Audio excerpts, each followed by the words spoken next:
নমস্কার সকলকে, আমার ঘরোয়া রান্নাঘর চ্যানেলের প্রথম রান্নার ভিডিওতে আমি আপনাদের অনেক স্বাগত জানাই। নাড়ু খেতে আমরা কম বেশি সবাই খুব ভালোবাসি, কিন্তু নাড়ুর কথা বললেই কেমন যেন সবার মাথায় প্রথমে নারকেলের ভাবনাটাই আসে। না না না, আজ নারকেল দিয়ে নয়, আজ সম্পূর্ণ নারকেল ছাড়াই আমি আপনাদের নাড়ু বানিয়ে দেখাবো। সুস্বাদু এই নাড়ুটি বানানোর জন্য কিন্তু ভিডিওটি সম্পূর্ণ দেখতে হবে। আশা করছি আপনাদের খুব ভালো লাগবে, আর ভালো লাগলে অবশ্যই সাবস্ক্রাইব করবেন। চলুন তবে ধীরে ধীরে দেখে নিই এই সুস্বাদু নাড়ুটি কীভাবে আমি তৈরি করি। প্রথমে একটি মিক্সিং জারে কিছু পরিমাণ মুড়ি নিয়ে নেবেন, তারপর সেগুলোকে গুঁড়ো করে নেবেন।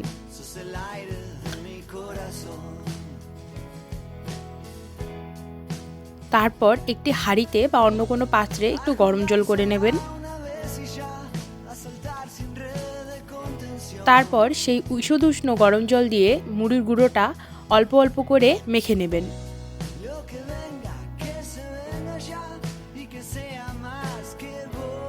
আর খেয়াল রাখবেন ডোটি যেন বেশি নরম না হয়।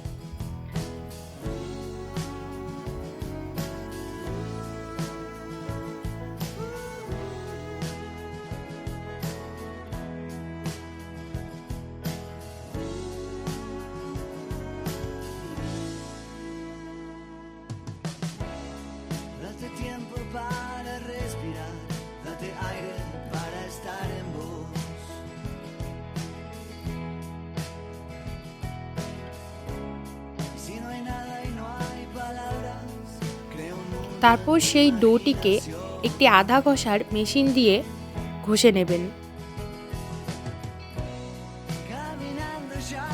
তারপর সেগুলোকে অল্প রোদে শুকিয়ে নিলে ভালো হয়, কিন্তু আমাদের কাছে সময় ছিল না, তাই সেগুলোকে ফ্যানের নিচেই শুকিয়ে নিয়েছিলাম।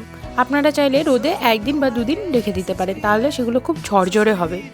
তারপর একটি কড়াই বসিয়ে তাতে কিছু পরিমাণ সাদা তেল ঢেলে নেবেন। তেলটি গরম হয়ে গেলে তাতে মুড়ির ঝুড়িগুলো দিয়ে দেবেন আস্তে আস্তে করে। লাল লাল করে ভেজে নেবেন।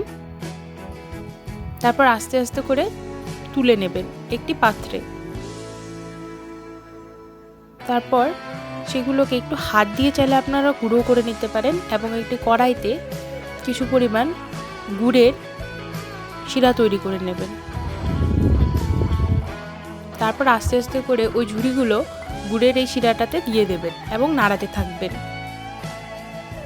কিছুক্ষণ নাড়িয়ে আপনারা সেটিকে একটি পাত্রে আবার ঢেলে নেবেন, এবং গরম থাকতে থাকতেই অল্প অল্প করে নিয়ে নাড়ু বানানোর চেষ্টা করবেন, না হলে পরে শক্ত হয়ে গেলে আর বানাতে পারবেন না।